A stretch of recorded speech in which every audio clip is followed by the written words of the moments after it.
We don't talk a ton of big league baseball here. We don't have a big league baseball team in town, but I follow it, and I am the rare Mets fan that I look at the Braves somewhat in envy, somewhat in awe, somewhat in, that's the way you do it right.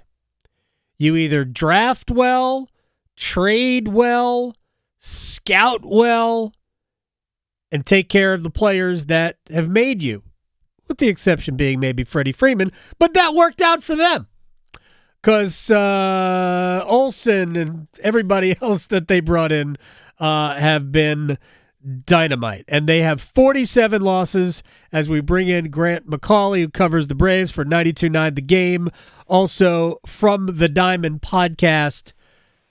They could wrap up a playoff spot by Friday, Grant. That is crazy.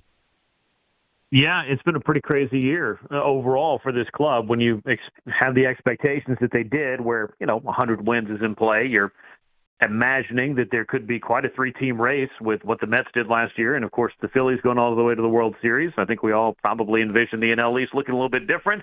But the way 2023 has played out, and particularly offensively, the pitching staff has done more than enough, but the Braves offense has really been driving this thing for quite some time, and it appears to be driving them directly towards a sixth consecutive National League East title and, of course, much bigger hopes for what October could hold. Let me just put in perspective the offense for the Braves. They have 263 home runs right now. Last year, I think the Blue Jays led the league in home runs with 262. We still have like 25 games left in the season. The Braves are averaging almost a home run and a half per game. So there's that.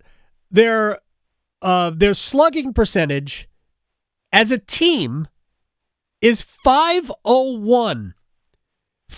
As a team, that is about 50 points higher. Almost 50 points higher than the second best team this year. It's almost 60 points higher than the Braves slugging percentage was a year ago. We are talking about monumental numbers.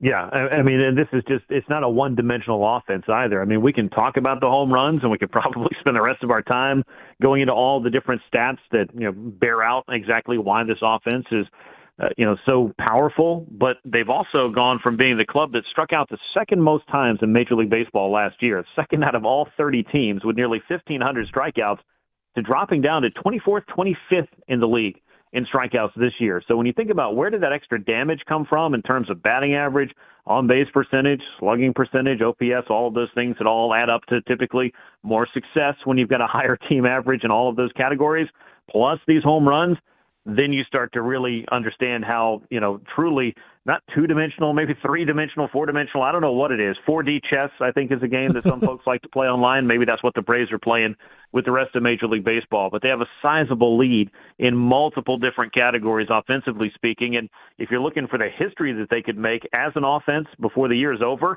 they're on pace for 310 home runs. That would eclipse the Minnesota Twins record set in 2019, which was a juice ball year. In fact, the top 4 home run totals by a team in baseball history all came in 2019, as did the Braves' pre-existing single-season record. They've already broken that, and like you said, there's 25 games left, and this is a club that, it just seems to be showing no signs of slowing down when it comes to the slugging, and that's something that, as we know how October can look and, the importance of being able to, match pitching for pitching, this is an offense that just hits a little bit different than most other offenses in baseball. Yeah, because they have different ways to beat you, and I know Major League Baseball changed some rules. So I tweeted out, or quote-tweeted somebody who was talking about Ronald Acuna, who went over 60 stolen bases, got more than 60 stolen bases, more than 30 home runs. It's just ridiculous. He is essentially a better version of Eric Davis. So people who are of my age remember how dynamic a player Davis was. A better version of Darryl Strawberry, and they were childhood friends. And Acuna is a better version, I think, of Eric Davis. And this guy came back and be like, "Oh, but it's easier to steal bases." Yeah, but he's got 60-something of them, and the only reason why he didn't have 60-something stolen bases before was because the stolen base had been phased out of the sport because of analytics. But now that it's a little bit easier to steal bases, we're like, yeah, let's have at it. I mean, this guy's talent, he's got to be the most talented guy in the league other than maybe Shohei Ohtani. Yeah, I mean, there's a Shohei Ohtani category, and clearly some news has come out for him the last couple of weeks that kind of, takes the shine off of that. But in terms of just an overall hitter and a five-tool player, I think this is really how you draw them up. And with the stolen bases, it's interesting because I understand that, it's not just one stat that makes up somebody's MVP case typically. I mean, you can chase the single-season home run record, I guess, and that's going to get you a lot of publicity. But Acuna, he has cut his strikeout rate in half from a year ago. 75. The stolen bases, yeah, I would say that, if the stolen bases were so much easier this year, then why are some of these other guys stealing 40, 50, 60 bags? Nobody else is doing it this way. So I think that it's kind of, at the very least, split the difference between changing the rules and also just recognizing that the talent and the determination to go out and do something like that is something that not everybody has. I mean, honestly, not to be repetitive, but I'm going to. The reason why stolen bases have fallen out of favor is because the analytics tell us that if we don't even want to risk being thrown out if you're trying to steal. And it's obviously been made a little bit easier because of the pitch clock and limits to throwing over to first base and all of that.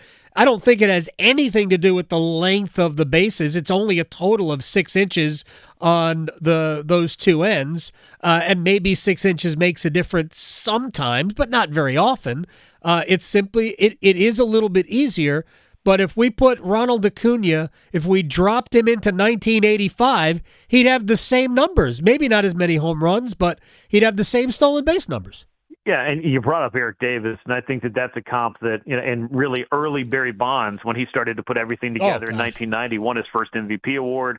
That's the kind of player that we're talking about, somebody that can hit 30 to 40 home runs, but also steal 40, 50, 60 bases. I mean, he's got a chance, like Acuna does here in the last 25 games, with 9 more steals to break the Braves' modern record of 72 that was set back in 1991.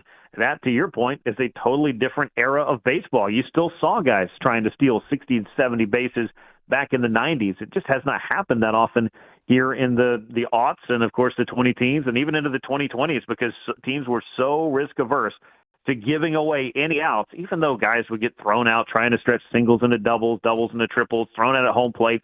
All those things were still happening, but for some reason the stolen base was the one they circled and said, well, we're not going to let this one happen. And I never really understood that, to be honest. I'm glad that that analytics has taken away the sacrifice bunt. I think the sacrifice bunt is a scourge on humanity, but I hate that it has really taken away the stolen base until this year. So that is back, and the Braves have more than 100 as a team. You don't see slugging teams stealing bases almost at one per game. All right, so Grant McAuley from 92.9 The Game and from the Diamond Podcast.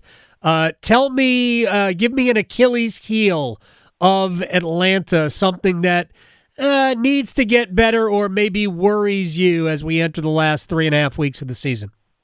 I think if you'd asked me this question about 3.5 weeks ago, or really right after the trade deadline, maybe the starting pitching was starting to give people some worries. But then Max Fried came back. Yep. He has looked good in his return. I mean, you're still, I think, rounding into form if you're Max Fried and you've been forced to take 3 months off in the middle of the season. They have the opportunity to get Kyle Wright back. He looked very good in his third rehab start last night. In a couple of weeks, he could be back in this mix, middle of this month at the earliest, perhaps. But then Spencer Strider's putting together, I think, a Cy Young-worthy campaign anyway. Charlie Morton has looked extremely good his last few starts, and Bryce Elder's figured it out. So the starting pitching, I've got a lot less questions about that, particularly when you get Wright back in the mix, because the Braves have gone through the course of 2023 essentially having to patchwork together not one but 2 spots of their rotation, and they're still the first team in baseball to 90 wins. They have the best record in the game by 6 full games over the Los Angeles Dodgers, who, if we were, being honest, watching them the last month, you kind of wondered when they were going to lose a game. Then the Braves go out there and win 3 out of 4. So I don't know that there's one thing that I would look at and say, well, this group or this player or that position. But health, like anything else, is the thing that can change the trajectory of clubs, just on a dime. And it happened to the Braves last year. Max Fried got sick. Spencer Strider strained an oblique, and all of a sudden, the Braves team that won 101 games and took the National League East from the Mets they ran into a Phillies club that got hot, and they were underpowered, the Braves were. They didn't hit much in that series either, so no excuses. The Phillies were the better team in that 5-game set. But the Braves, I think, at the end of the season, had to look back and say, man, that wasn't a great time for an injury. Not that there really is ever a great time for an injury, or two. Yeah, but the truth of the matter is that anybody can beat anybody when we get to the playoffs. It's just baseball. Sure. The margins are very, very small during the regular season anyway. But when you get to the postseason and everything is just a little bit more jacked up, anybody can beat anybody. But, man, if I were a betting man, and we might, then the Braves are the odds-on favorite. Again, magic number of 5 to wrap up a playoff spot. We might be able to do this before we even hit Saturday. Grant McAuley, 92.9 The Game, and from the Diamond Podcast. I appreciate your time, man. We'll talk again. Absolutely. Look forward to it. Thanks for having me. You got it. Grant McAuley from Atlanta covering the Braves.